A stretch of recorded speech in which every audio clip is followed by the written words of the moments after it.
வணக்கம். இது அக்ஷரம் அக்ஷயம். இன்றைக்கி நம்ம பிரவேசிகா பாட்டிய புஸ்தக் 1 அதில் இருக்கக்கூடிய கத்திய பகுதி தூஸ்ரா பாகு கத்திய அதில் யூனிகோடு அப்படிங்கிற 5வது பாடத்தில் உள்ள सारांश பார்க்க போகிறோம். पाठ का सारांश लिखिए. इस पाठ में लेखिका ने यूनिकोड संबंधी सभी जानकारियाँ प्रदान की हैं. இந்த பாடத்தில் இதை எழுதிய அந்த எழுத்தாளர் பெண் எழுத்தாளர் டாக்டர் எஸ் விஜயா அவர்கள் யூனிகோட் சம்பந்தமாக சில ஜான்காரி இன்ஃபர்மேஷன் நமக்கு தராங்க. யூனிகோடு அப்படிங்கிறது கம்ப்யூட்டரில் உபயோகப்படுத்தப்படக்கூடியது. यूनिकोड सभी भाषाओं के माध्यम से आदान प्रदान करने में महत्वपूर्ण सहायता प्रदान करता है. யூனிகோடு எல்லா மொழிகள் மூலமாகவும் அந்த மீடியத்தில் ஆதான் பிரதான் கர்னேமே ஒருத்தருக்கு ஒருத்தர் கம்யூனிகேட் பண்ணிக்கிறதுக்கு தொடர்பு கொள்வதற்கு மகத்துவபூர்ண சகாயத்தா ரொம்ப முக்கியமான உதவியை அது அளிக்கிறது. पहले सभी भाषाओं के लिए विश्वस्तरीय कोड नहीं थे. विश्वस्तरीय कोड नहीं थे. முதல்ல எல்லா மொழிகளுக்கும் யூனிவர்சலாக ஒரு கோடு அப்படிங்கிறது இல்லை. இந்த கம்ப்யூட்டரில் கோட் லாங்குவேஜ் இருக்கும் இல்லையா, அதை சொல்கிறாங்க. अतः उन भाषाओं में टंकित करने तथा टंकित की गई सामग्रियों को पढ़ने एवं समझने के लिए विशिष्ट एवं अलग सॉफ्टवेयर की आवश्यकता थी.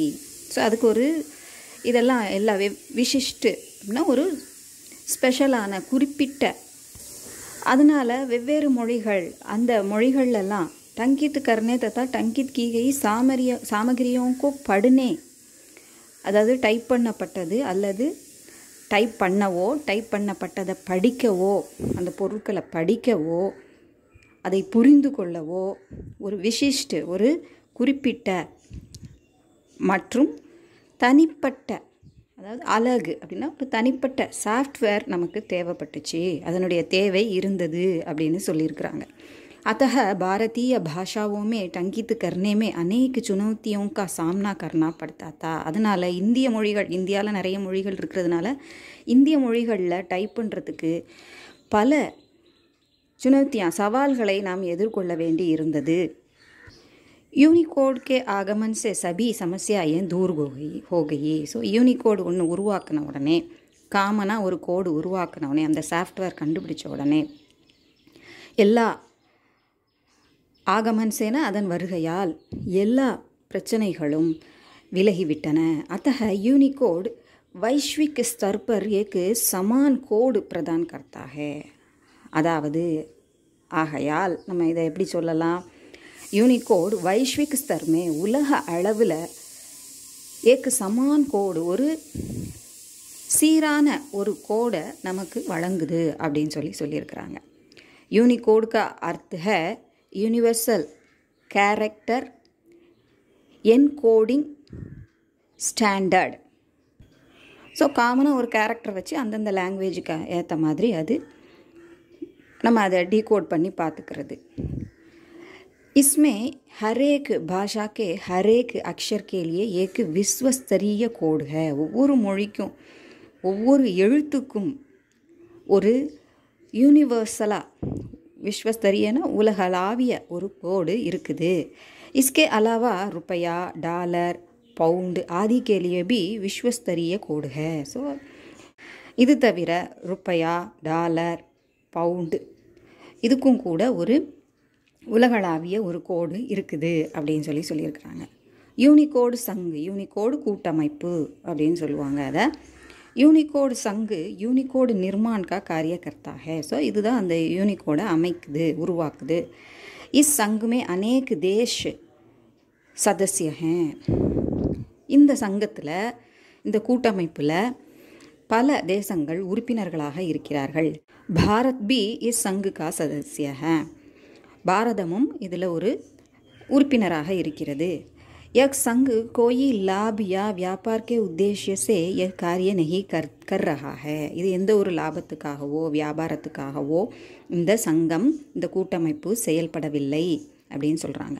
इस संघ को अनेक सूचना प्रौद्योगिकी कंपनियां सहायता करती हैं.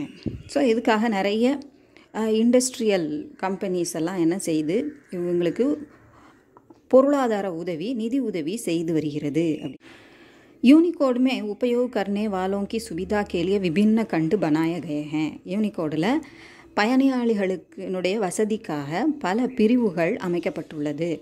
हर एक खंड के अंतर्गत विश्व की अनेक भाषाएं समाहित हैं. ஒவ்வொரு பிரிவுலையும் ஒவ்வொரு பாகத்திலையும் பல உலகத்தின் பல மொழிகள் சேர்க்கப்பட்டுள்ளது. पश्चिमी यूरोप की भाषाएं लैटिन ब्लॉक में हैं. ஸோ வெஸ்டர்ன் லாங்குவேஜஸ்லாம் இருக்குல்ல, வெஸ்டர்ன் யூரோப் லாங்குவேஜஸ்லாம் இருக்கு இல்லையா, அதுக்கான அந்த மொழிகளெல்லாம் எந்த பிளாக்ல இருக்குது? லைட்டின் பிளாக்ல இருக்குது. चीनी, जापानी, कोरियाई, वियतनामी आदि भाषाएं यूनिहान खंड में आती हैं. ஸோ இவையெல்லாம் யூனிகான் கண்டு அந்த பகுதியில் அந்த பிரிவில் வருகிறது அப்படின்னு சொல்கிறாங்க. அரபி, உருது ஆதி அரபி கண்டுமே ரக்கி கई है. அரபி, உருது போன்ற மொழிகள்லாம் அரபி பிரிவில் வைக்கப்பட்டுள்ளது. तथा भारत तथा यूरोप की स्लेविक भाषाएं சிரிலிக் கண்டுமே ஷாமில் है. ஸோ பாரத மொழியோட யூரோப்பில் இருக்கக்கூடிய ஸ்லேவிக் மொழிகளும் சிரிலிக் கண்டில் சேர்க்கப்பட்டுள்ளது அப்படின்னு சொல்லியிருக்கிறாங்க. யூனிகோட் में निम्न प्रकार की सुविधाएं हैं. யூனிகோட் கண்டுபிடிச்சதுனால நமக்கு கீழ்கண்ட வசதிகள் நமக்கு இருக்குது, சௌகரியங்கள் இருக்குது அப்படின்னு சொல்கிறாங்க. முதலாவதாக சொல்லக்கூடியது इसमें विश्व की सभी भाषाओं के हर एक वर्ण एवं संकेत के लिए एक विशिष्ट कोड है. ஸோ இந்த உலகத்தில் இருக்கக்கூடிய எல்லா மொழிகள்லையும் இருக்கக்கூடிய ஹரேக் வர்ண ஒவ்வொரு எழுத்துக்கும் ஒவ்வொரு குறிப்புக்கும் ஒரு தனித்துவமான கோடு இருக்குது அப்படின்னு சொல்லியிருக்கிறாங்க. अतः यूनिकोड के सहारे सभी भाषाओं में डंगित कर सकते हैं. அதனால் யூனிகோடினுடைய உதவியினால் எல்லா மொழியிலையும் நம்ம டைப் பண்ண முடியும். அதோட यूनिकोड में टंकित सामग्री को पढ़ने के लिए किसी विशिष्ट सॉफ्टवेयर की आवश्यकता नहीं. ஸோ யூனிகோடில் எழுதப்பட்ட அந்த யூனிகோட் மூலமாக टंकित सामग्री पढ़ने के लिए सामग्री को पढ़ने के लिए இதில் டைப் பண்ணப்பட்ட அந்த உள்ளடக்கங்கள் இண்டெக்ஸுக்கு படிக்கிறதுக்கு நமக்கு விசிஷ்ட் சாஃப்ட்வேர், ஒரு ஸ்பெஷலான சாஃப்ட்வேருக்கு தேவை இல்லை அப்படின்னு சொல்கிறாங்க. ரெண்டாவதா இசே நிஷுல்க் ரூப் में आसानी से डाउनलोड कर सकते हैं. ஸோ இதை ஃப்ரீயாக நம்ம கட்டணம் இல்லாமல் ஃப்ரீயாக எளிதாக டவுன்லோட் பண்ணிக்கலாம். மொபைல், सोशल मीडिया और इंटरनेट सब में यह काम में आता है. ஸோ இதிலெல்லாம் மொபைலில், சோஷியல் மீடியாவில், அதோட இன்டர்நெட்டில், ஸோ எல்லா இடத்துலையும் இது ரொம்ப உதவியாக இருக்குது. इससे भारतीय भाषाओं में ईमेल, SMS ஆதி ஆசான் हो गया. ஸோ நம்ம இந்திய மொழியிலையும் இமெயில் அனுப்புறது, SMS பண்ணுறது எல்லாமே ரொம்ப எளிதாக ஆகிவிட்டது அப்படின்னு சொல்லியிருக்கிறாங்க. யூனிகோடு को डाउनलोड करना बहुत आसान है. ஸோ யூனிகோடை டவுன்லோட் பண்ணிக்கிறது ரொம்ப எளிதானது அப்படின்னு சொல்லியிருக்கிறாங்க. कंप्यूटर के कंट्रोल पैनल में जाकर इसे अनायास डाउनलोड कर सकते हैं. ஸோ कंट्रोल पैनலில் போய் நம்ம இதை ரொம்ப எளிதாக, அனாயாசம் ரொம்ப அனாயாசமாக அப்படின்னு நம்ம பேச்சில் கூட சொல்லுவோம், எளிதாக டவுன்லோட் செஞ்சுக்கலாம். இன்ஸ்கிரிப்ட் की போர்டு, இந்த விசைப்பலகை அப்படின்னு நம்ம சொல்லுவோம். जिस तरह यूनिकोड ने भाषा संप्रेषण में बहुत बड़ा योगदान दिया, उसी तरह इंस्क्रिप्ट कीबोर्ड ने टंकन कार्य को बहुत आसान बना दिया. யூனிகோட் எப்படி ஒரு மொழியை ஒருத்தர் கம்யூனிகேட் பண்ணிக்கிறதுக்கு உதவியாக இருக்குதோ, ஒரு பெரிய பங்களிப்பு அது கொடுத்ததோ, அதே போல் இன்ஸ்கிரிப்ட் அப்படிங்கிற அந்த கீபோர்டு, இன்ஸ்கிரிப்டில் செய்யப்பட்ட அந்த கீபோர்டு அப்படிங்கிறது டங்கன் காரியக்கோ பகுத் ஆசான் பனாதியா, டைப்பிங் செயல்பாடுகளை அது ரொம்ப எளிதாக ஆக்கிவிட்டது. இன்ஸ்கிரிப்ட் கீபோர்டுமே டங்கன் சீக்னா அத்தியந்த் சுலப है. இன்ஸ்கிரிப்ட் கீபோர்டில் டைப் பண்ணுறது ரொம்ப எளிதானது அப்படின்னு சொல்கிறாங்க. ஸோ அதை நம்ம டவுன்லோட் பண்ணிவிட்டு அந்த பகுதியை ஓப்பன் பண்ணிக்கிட்டு நம்ம அது மூலமாக நம்ம இப்போ அழகி அப்படி இப்படின்னு நிறைய வந்திருக்குது இல்லையா, தமிழுக்காக வந்திருக்குது. ஸோ அந்த மாதிரி சாஃப்ட்வேரை நம்ம என்ன செஞ்சுக்கலாம், டவுன்லோட் பண்ணி ஈஸியாக டவுன்லோட் பண்ணி அதை உபயோகப்படுத்தி டைப் பண்ணிக்கலாம். அந்த மாதிரியான இதுக்கு சொல்கிறாங்க. ஒவ்வொரு மொழிக்கும் இந்திய மொழிக்கு நமக்கு தனியாக இருக்குது இல்லையா, அதை உபயோகப்படுத்திக்கலாம். इंस्क्रिप्ट की कीबोर्ड सभी भारतीय भाषाओं के लिए समान है. ஸோ இந்திய மொழி எல்லா இந்திய மொழிக்கும் அந்த இன்ஸ்கிரிப்ட் போர்டு அப்படிங்கிறது ஒன்று தான் அப்படின்னு சொல்கிறாங்க. ஸோ இது உங்களுக்கு உபயோகமாக இருந்திருக்கும்னு நினைக்கிறேன். எக்ஸசைஸ் வேறு ஒரு வீடியோவில் பார்க்கலாம். உங்களுக்கு பிடிச்சிருந்தா லைக் பண்ணுங்கள், ஷேர் பண்ணுங்கள், சப்ஸ்கிரைப் பண்ணுங்கள். சப்ஸ்கிரைப் பண்ண எல்லாருக்கும் நன்றி.